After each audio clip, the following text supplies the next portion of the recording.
क्या आप जानते हैं कि सिर्फ एक गलती ने 3 भाइयों की पूरी जिंदगी बदल दी।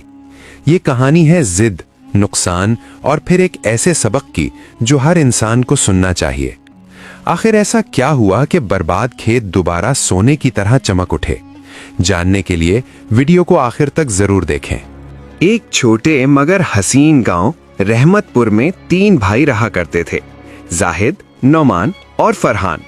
गांव के चारों तरफ सरसब्ज खेत, बहती नहर और ऊंचे दरख्तों की ठंडी छांव थी। परिंदे चहचहाते और बच्चे खुशी से खेलते कूदते रहते थे।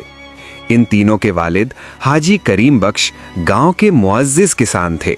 वो अक्सर कहते, बेटो, अगर तुम आपस में मोहब्बत और इत्तेफाक से रहोगे तो जिंदगी में कभी कमी नहीं आएगी। याद रखो, अल्लाह इत्तेफाक करने वालों के साथ होता है। लेकिन जब हाजी साहब का इंतकाल हुआ तो तीनों भाइयों के दरमियान आहिस्ता आहिस्ता इख्तिलाफ पैदा होने लगे। इख्तिलाफ की बुनियाद एक दिन उस वक्त पड़ी जब जाहिद ने कहा, मैंने सबसे ज्यादा जमीन पर मेहनत की है, इसलिए मुझे ज्यादा अनाज मिलना चाहिए। नौमान ने फौरन जवाब दिया, ये कैसे हो सकता है, बीज तो मैं खरीद कर लाया था। फरहान गुस्से में बोला, और पानी कौन देता था, मैं रोज कुएं से पानी भर भर कर लाता था। यूं छोटी छोटी बातों पर झगड़ा शुरू हो गया। कभी अनाज की बोरियों पर लड़ाई, कभी खेत के हिस्से पर बहस, कभी जानवरों के चारे पर तकरार होने लगी। गांव के बुजुर्गों ने समझाया, बेटो, लड़ाई झगड़े में कोई भलाई नहीं होती। याद रखो, इत्तेफाक ही खुशी की कुंजी है। मगर तीनों भाइयों ने किसी की बात पर ध्यान न दिया। चंद दिन बाद मुसीबत का वक्त आ गया। गांव में मुसलसल बारिश शुरू हो गई।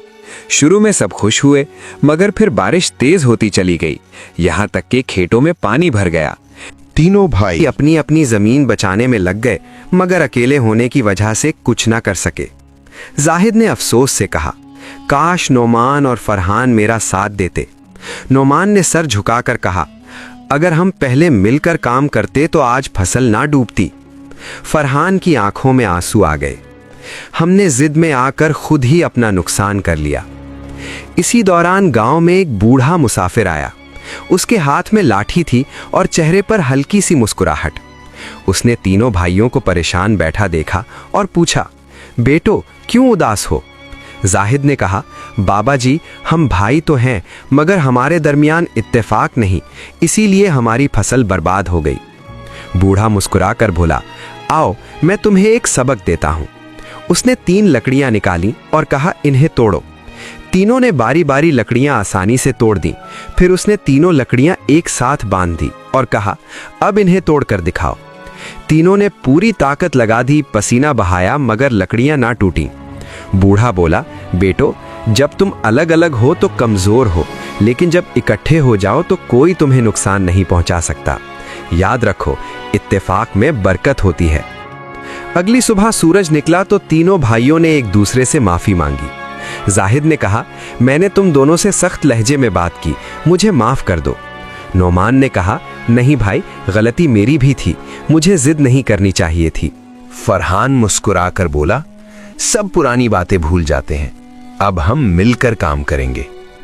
उन्होंने जमीन को दोबारा संवारा, एक दूसरे की मदद से बीज बोए, पानी दिया और दिल लगाकर मेहनत की।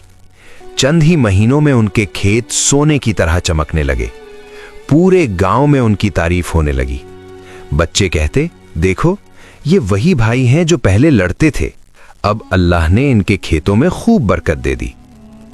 जुमे के दिन नमाज के बाद इमाम साहब ने खुतबा दिया और फरमाया, मेरे अजीजों, ये 3 भाई हमारे लिए एक मिसाल है। इन्होंने सीख लिया कि मोहब्बत और इत्तेफाक से अल्लाह खुश होता है। जब दिल साफ हो तो जमीन भी खूब फल देती है और रिस्क में बरकत आती है। तीनों भाइयों ने गांव के बच्चों को अपने खेत दिखाए और कहा, हमने जान लिया है कि अकेले कामयाबी हासिल नहीं होती, जब दिल मिल जाएं तो हाथ खुद ब खुद मजबूत हो जाते हैं। यूं रहमतपुर गांव में अमन, खुशी और बरकत फैल गई और सब लोग कहने लगे, इत्तेफाक में बरकत होती है। सबक यह है कि झगड़ा और जिद हमेशा नुकसान का सबब बनते हैं। मिलजुल कर काम करने में ताकत और कामयाबी होती है। जो मुआफ करता है, अल्लाह उसके दिल को सुकून देता है।